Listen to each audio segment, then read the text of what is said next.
आणि आता राजकीय वर्तुळातून एक मोठी बातमी आहे। राष्ट्रवादीच्या अडचणी वाढणार असल्याचं समजतं। एनसीपी पक्ष घटनेतल्या बदलांबद्दलची कागदपत्र सादर करा असं निवडणूक आयोगानं सांगितलंय। केंद्रीय निवडणूक आयोगानं सुनेत्रा पवारांना एक पत्र लिहिलंय। त्याचबरोबर त्यांनी या पत्राद्वारे एनसीपी पक्ष घटनेच्या बदलांबद्दलची कागदपत्र सादर करा असं म्हटलेलं आहे। 26 फेब्रुवारीच्या अधिवेशनातले प्रस्ताव सादर करा असंही निवडणूक आयोगानं या पत्रात म्हटलेलं आहे। सागर कुलकर्णी आपल्याला या संदर्भात अधिक माहिती देत आहेत। सागर, या पत्रामुळे एनसीपीच्या नेतृत्वाच्या अडचणी कशा पद्धतीने वाढू शकतात? काय नेमके मुद्दे आहेत ज्यामुळे एनसीपीची अडचण होणार आहे? फेब्रुवारी महिन्यामध्ये ज्यावेळेस सुनेत्रा पवारांची निवड झालेली आहे त्यावेळी नंतरनं आतापर्यंत जे राष्ट्रीय अध्यक्ष म्हणून त्यांनी जे वेगवेगळे कार्यक्रम घेतलेले आहेत, पक्षांतर्गत निर्णय घेतलेले आहेत, याची तपशील जे आहे ते केंद्रीय निवडणूक आयोगाने मागितलेलं आहे। त्याचं प्रमुख कारण असं म्हटलं जातं की एका बाजूला पक्षांतर्गत मध्येच सुनेत्रा पवार यांच्या निवडीवर प्रश्नचिन्ह उपस्थित केलं गेलं होतं आणि त्यानंतरनं स्वतः सर्वाधिकार जे आहेत ते सुनेत्रा पवारांनी स्वतःकडे घेतले होते। या सगळ्या मुद्द्यांचाच उहापोह करण्याच्या दृष्टिकोनातनं केंद्रीय निवडणूक आयोगाने असे संबंधित कार्यक्रम जे केलेले आहेत, त्यांनी कुठले कुठले नियुक्त केलेल्या आहेत आणि पक्षांतर्गत जे इतर निवड काही प्रक्रिया झाली का त्याचा तपशील मागितलेला आहे। विनोद, धन्यवाद सागर, दिलेल्या अपडेट्स बद्दल। आपण बघतोय की केंद्रीय निवडणूक आयोगाचं सुनेत्रा पवारांना एक पत्र आलेलं आहे आणि या पत्रामध्ये त्यांनी अनेक तपशिलांची मागणी केलेली आहे। एनसीपी पक्ष घटनेच्या बदलांबद्दलची कागदपत्र सादर करण्याचे निर्देश निवडणूक आयोगानं दिलेले आहेत। केंद्रीय निवडणूक आयोगानं सुनेत्रा पवारांना हे पत्र लिहिले। 26 फेब्रुवारीच्या अधिवेशनातले प्रस्तावही सादर करा असंही निवडणूक आयोगानं या पत्रात म्हटलेलं आहे। केंद्रीय निवडणूक आयोगानं सुनेत्रा पवारांना एक पत्र पाठवलं आहे आणि या पत्रामध्ये त्यांनी काही कागदपत्रांची मागणी केलेली आहे। विशेषतः ज्या 26 फेब्रुवारीच्या अधिवेशनात सुनेत्रा पवारांच्या अध्यक्षपदाचा निर्णय घेतलेला आहे त्या संदर्भातले प्रस्ताव सादर करण्याचे आदेश त्यांनी दिलेले आहेत। त्याचबरोबर एनसीपी पक्ष घटनेच्या बदलाबद्दलची कागदपत्र सुद्धा सादर करण्याचे निर्देश निवडणूक आयोगाने या पत्राद्वारे दिलेत।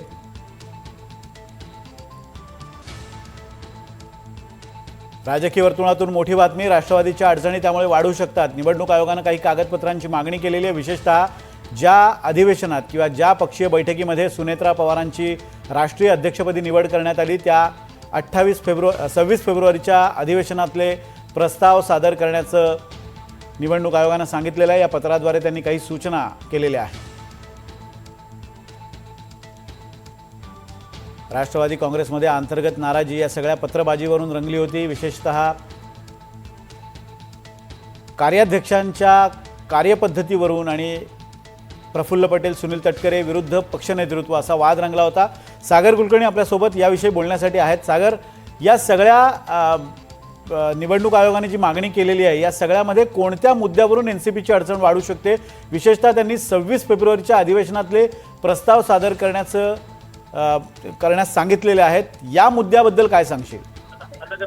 वास्तविकतेत आपल्याला माहित आहे की अजित पवारांच्या निधनानंतर कार्याध्यक्ष म्हणून सर्वाधिकार हे प्रफुल्ल पटेल यांना देण्यात आले होते आणि प्रफुल्ल पटेल यांनीच राष्ट्रीय अध्यक्षपदाची निवडीसाठी त्यांची राष्ट्रीय कार्यकारिणी जी आहे त्याची बैठक बोलवली होती आणि या बैठकीमध्ये सुनेत्रा पवार यांची एकमताने कोणीही विरोध न करता नियुक्ती करण्यात आली होती।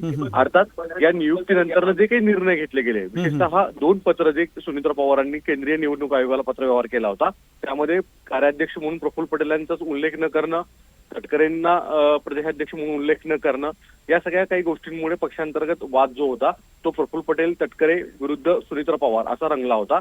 त्यातच अनेक निर्णय जे आहेत ते पार्थ पवारांनी घेतलेले जे प्रफुल्ल पटेल आणि तटकरेंना रुचलेले नव्हते, अशामुळे जो संघर्ष आहे तो विकोपाला जात होतो। त्यातच प्रफुल्ल पटेल यांचे राजकीय निकटवर्तीय म्हणून ज्यांची चर्चा होती त्यांनी या सुनेत्रा पवारांच्याच निवडीला पक्षांतर्गत शोकॉज देण्यात आली होती आणि त्याची तक्रार रितसर केंद्रीय निवडणूक आयोगाकडे सुद्धा केली होती। त्याचाच भाग म्हणून केंद्रीय निवडणूक आयोगाने अशा स्वरूपाचं एक पत्र जे आहे ते आता सुनेत्रा पवारांना दिलं। सागर, आमच्यासोबत असा जर आपल्यासोबत राष्ट्रवादी काँग्रेसचे प्रवक्ते उमेश पाटील आहेत, त्यांच्याकडनं आपण जाणून घेऊयात की नेमकं पत्र काय आणि काय मागणी करण्यात आली। उमेश पाटीलजी, जे पत्र निवडणूक आयोगानं पाठवलेलं आहे पक्ष नेतृत्वाला त्यामध्ये 26 फेब्रुवारीच्या अधिवेशनातले प्रस्ताव सादर करण्याचे निर्देश दिलेत। सच्चिदानंद सिंह यांनी जी तक्रार केली होती त्याचा हा परिणाम म्हणायचा का? एक लक्षात घ्या की निवडणूक आयोगाकडे ज्या वेळेला कुठलाही पत्रव्यवहार आमच्या पक्षाच्या वेगवेगळ्या अधिवेशनाच्या बैठकाच्या संदर्भानं कुणी केला असेल तर त्याच्या संदर्भानं कुठल्याही प्रशासकीय कार्यालयाची ती पद्धतच असते की त्या अनुषंगानं त्यांनी आम्हाला पत्र पाठवणं हा एक प्रशासकीय प्रक्रियेचा भाग आहे.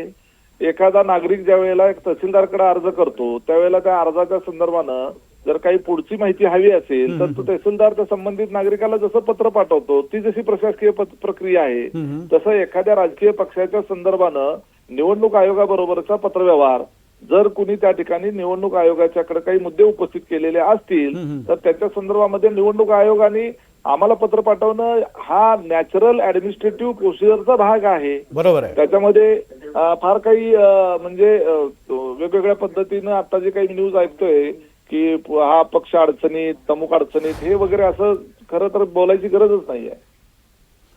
उमेश पाटील जी मुद्दा असा आहे की ज्या सच्चिदानंद सिंहांनी तक्रार केली होती आणि त्या अनुषंगानं त्यांनी पक्ष घटनेच्या अनुषंगानं काही गोष्टी नमूद केल्या होत्या. विशेषतः ही जी 26 फेब्रुवारीची बैठक आहे ही विहित प्रोसिजर पार न पाडता बोलावली गेली होती आणि त्यामुळे त्यात झालेले निर्णय हे अवैध ठरतात हा त्यांचा मुद्दा होता.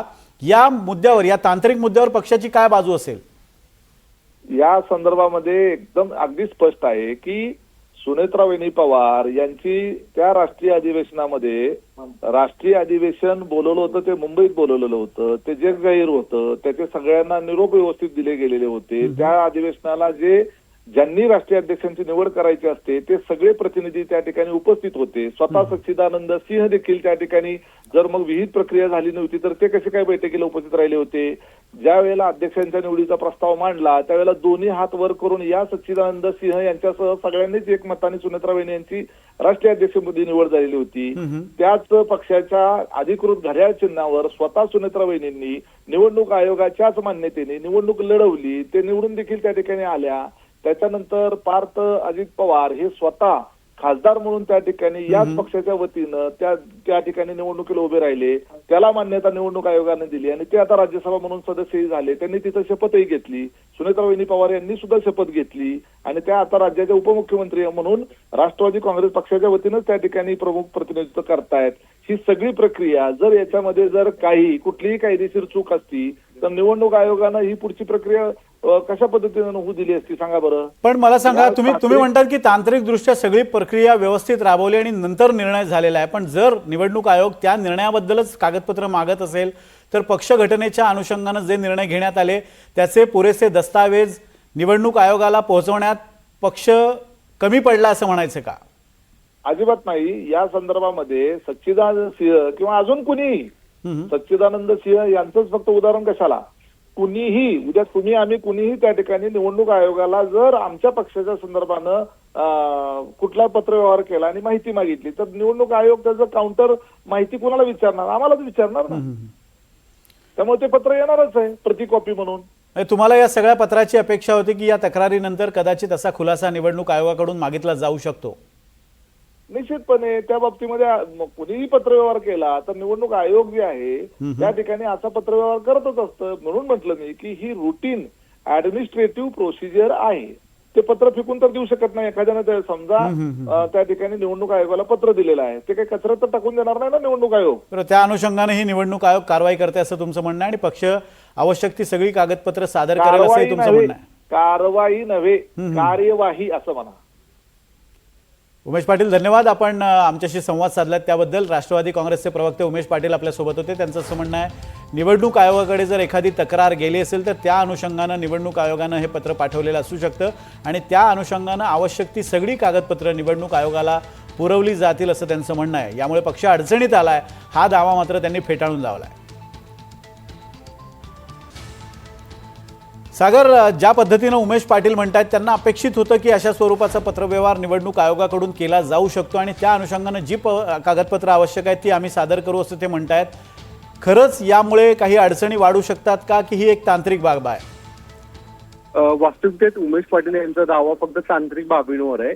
पण त्या पलीकडेही जाऊन एखाद्या पक्षांतर्गतच त्यांच्या पक्षाचा राष्ट्रीय जो कार्यकारिणीवर आधी होता तो व्यक्ती ब्रीफसर तक्रार करतो आणि त्याच्या संदर्भात जर खरंच सबळ काही पुरावे संबंधित व्यक्तींकडे आहेत किंवा त्या व्यक्तीला माहित आहे की सुनेत्रा पवारांची निवड ही करताना काही कायदेशीर त्रुटी राहिलेल्या आहेत तर सुनेत्रा पवारांची अडचण वाढणं हे साहजिक आहे. दुसरीकडे आपणास माहित आहे की हे या आठवड्यात आणि पुढच्या आठवडा दिल्लीच्या राजकारणामध्ये फार महत्वाचा मानला जातोय, कारण की वेगवेगळी बिलं जी आहेत ती आणली जात आहेत. अशा परिस्थितीमध्ये गेल्या काही दिवसांमध्ये शरद पवारांची मोदींबरोबरची भेट, त्यानंतर तटकरेंची भेट आणि कालच अमित शहा एका कार्यक्रमाच्या निमित्तानं पुण्यात आले होते. तिथे सुद्धा सुनेत्रा पवारांनी औपचारिक भेट जरी घेतली असली तरी हे सगळे कुठे ना कुठेतरी भविष्यामध्ये राष्ट्रवादी समोरची मोठमोठी आव्हानं जी तयार होताना दिसणार आहेत, किंवा जर एकत्रीकरणाचा मुद्दा येत असेल तर अशा कुठेतरी अडचणी साहजिकच सुनेत्रा पवारांसाठी एक धोक्याची घंटा आहे म्हणावं लागणार आहे. भलेही सुनेत्रा पवार यांनी सगळ्या काही गोष्टी प्रफुल्ल पटेल आणि तटकरेंच्या सांगण्यावरून झाल्या असल्या तरीही त्यांना सागर मी थोडंसं तुला थांबवतो. आमच्यासोबत असाच राहा सच्चिदानंद सिंह, ज्यांनी ही तक्रार केली होती ते स्वतः आपल्यासोबत आहेत. सच्चिदानंद सिंहजी, तुम्ही जी तक्रार केली होती त्या अनुषंगानं आता निवडणूक आयोगानं नोटीस पाठवलेली आहे किंवा पत्र पाठवलेलं आहे, ज्यामध्ये काही कागदपत्रांची मागणी केलेली आहे. तुमची प्रतिक्रिया काय त्यावर? मैं हिंदी में बोल पाऊंगा? हाँ बोलिए बोलिए, आप हिंदी में बोलिए.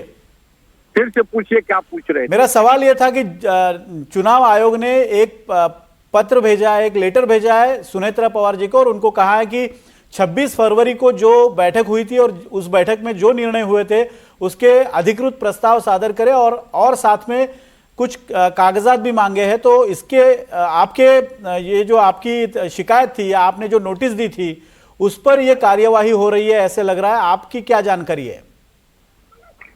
देखिए, चुनाव आयोग अपना काम कर रहे हैं.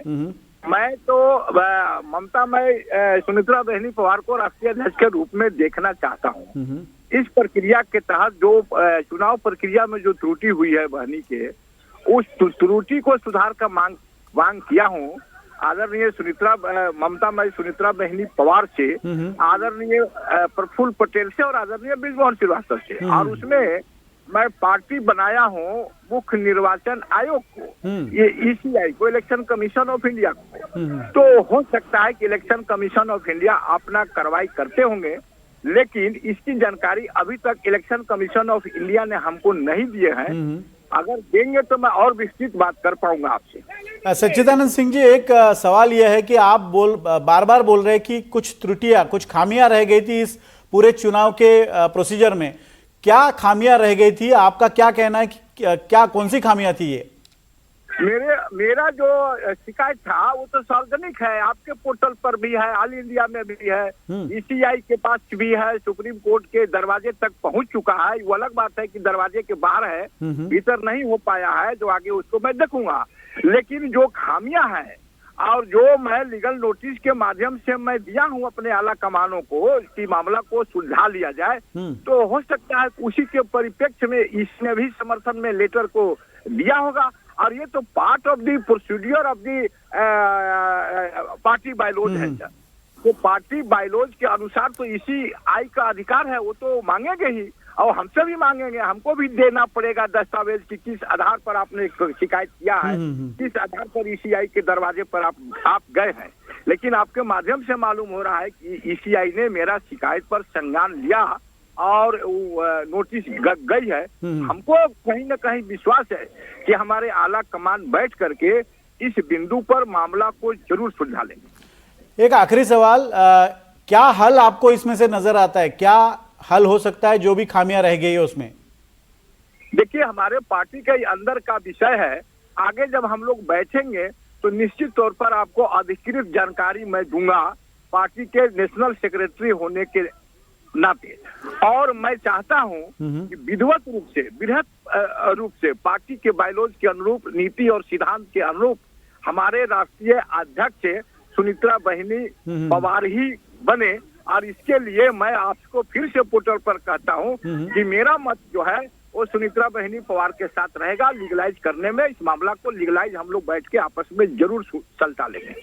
जी शुक्रिया सच्चिदानंद सिंह जी, आपने हमसे बात की उस बारे में और अपनी राय जताई, उसके लिए आपका बहुत बहुत धन्यवाद. आपण पाहतोय की कागदपत्र मागवणं हा एक प्रोसिजरचा भाग आहे, प्रक्रियेचा भाग आहे आणि त्या संदर्भात कदाचित आपल्यालाही विचारणा होऊ शकते की आपली तक्रार नेमकी कोणत्या बेसवर आहे. त्यामुळे त्या संदर्भात आपण निवडणूक आयोगानं जर आपल्याला पत्र पाठवलं आणि मागणी केली तर आपण त्या गोष्टी निवडणूक आयोगासमोर मांडू असं सच्चिदानंद सिंह म्हणतात.